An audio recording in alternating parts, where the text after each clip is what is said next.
गणपती बाप्पा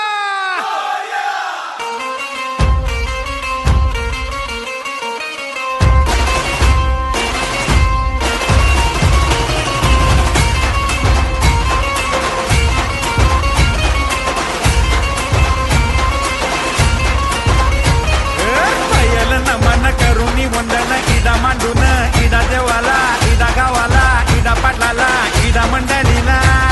आम्ही सांगतो नमन तुम्ही ऐका हो गुणीजन